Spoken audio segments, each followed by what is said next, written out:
My Mk4 VW Golf is 20 years old this year. I've owned it for 4 years and it's been a fantastic car in that time. Just had a look at the amount I paid for maintenance last year and it only cost me £270 over the whole year, including 2 puncture repairs and an MOT test. So it's been really good value for money to run. So apart from the maintenance costs, how is the rest of the car standing up to 20 years worth of use?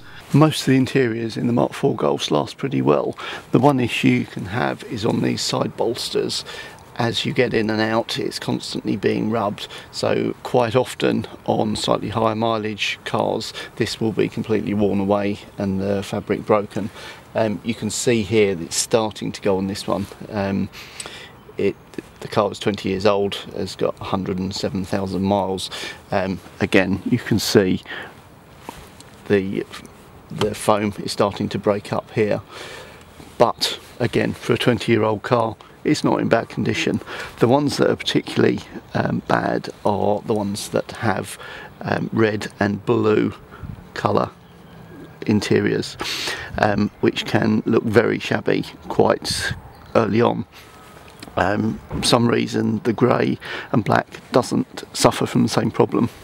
The rear seats obviously get less use than the front ones and look virtually immaculate. These would be probably almost indistinguishable from when the car came out of the factory. They last very well.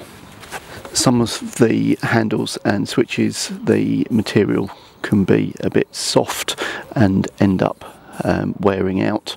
I've replaced the handles on this car so that they do look much newer, and you can still see some dirt there. This needs a bit of cleaning. Overall, the paintwork is in pretty good condition.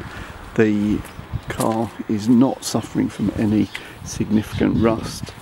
One of the particular issues that the Mk4 can suffer from, and it seems to affect the later cars rather than the early ones, is the rusting along the wheel arch on the front wings. There's a piece of foam that was inside the wheel arch which holds the water, and that then causes it to sort of rust through. Judging by how many Mk4 Golfs in good condition you still see driving around, and some of them with huge mileages, I thought it would be interesting to see how many are actually still on the road. There's a really useful site in the UK called How Many Left, and you can search by car make and model. So I did that for the Golf and some of its competitors. When you search by model number and look up the VW Golf, you can see the numbers of cars that are still licensed or off the road by year of manufacture. So you can see here for the 2002 models there are over 26,000 cars that are still on the road, and under 10,000 that are off the road, SORNed in the UK. What you can also see is under the new registrations how many cars were actually registered for that particular model in a particular year. So you can see for 2002 there were 85,000 VW Golfs that were registered in the UK. So that's a really high percentage of cars that are still on the road from how many that were originally registered.